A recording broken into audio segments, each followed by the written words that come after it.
Yesu ashimwe. Akira ubuhanuzi bwawe mu izina rya Yesu.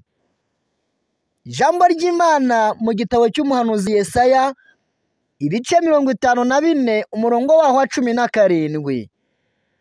Akira ubuhanuzi bwawe. Ariko nta ntwaro bacuriye kukurwanya izagira ikigutwara, kandi ururimi rwose ruzahagurukira kukuburanya uzarutsinda. Ariko nta ntwaro bacuriye kukurwanya izagira ikigutwara, kandi ururimi rwose ruzahagurukira kukuburanya uzarutsinda. Akira ubutsinzi mu izina rya Yesu. Akira kugirirwa neza n'Imana. Akira imbaraga z'Imana. Akira ubutabazi bw'Imana. Emerera umwami Yesu akugirire neza. Tabaza Yesu aragutabara, akwereka ibiruhije bikomeye kandi bigoye utamenya. Emerera umwami Yesu abe ari we ukubera umurengezi. Emerera umwami Yesu abe ari we ukubera umutabazi, abe ari we ukurwanira intambara zawe. Ndagira ngo wizere kandi wemere udashidikanya mu mutima wawe.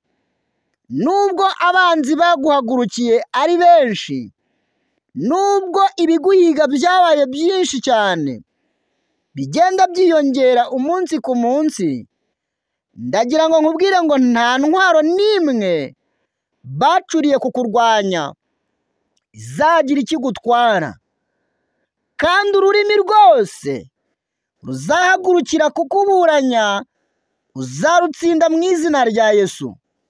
Akira ubutsinzi mu izina rya Yesu. Akira kugira neza kw'Imana. Akira imbaraga z'Imana. Emerera Imana ikorana imirimo n'ibitangaza nawe. Izera umwami Yesu, umwemerere akubera umuyobozi, umwemerere Yesu abe ari we ugenga umutima wawe, ku manywa na nijoro abe ari we ugenga ibitekerezo byawe. Mana, turagushimye. Tugushimiye ijambo ryawe ko ari iry'ukuri. Ijambo ryawe riratubwiye ngo nta ntwaro n'imwe bacuriye kuturwanya izagira ikidutwara. Nubwo abanzi bahagurutse ari benshi cyane, ariko imbaraga ziturinda ziruta cyane iziturwanya. Tugirire neza kandi uturinde, utwambike imbaraga, uturengere, kuko ari wowe murengezi w'ubugingo bwacu. Urengera Abanyarwanda n'Abanyarwandakazi, abari mu ntara zose, mu ntara y'Amajyaruguru, Amajyepfo, Iburasirazuba ndetse n'Iburengerazuba, abari mu mujyi wa Kigali, abo Satani ari guhiga, mu izina rya Yesu barinde.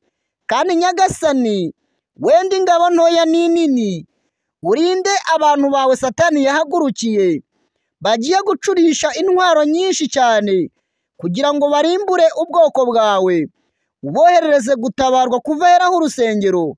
Mana, wenda ingabo ntoya n'inini, utebukire gutabara ubwoko bwawe muri iyi minsi ya none. Urengera intore zawe zigutakira ku manywa na nijoro, mu izina rya Yesu, amen. Inshuti mwene data, wowe wumvise iri jambo, utwemerere urizirike ku nkingi z'umutima wawe. Amen.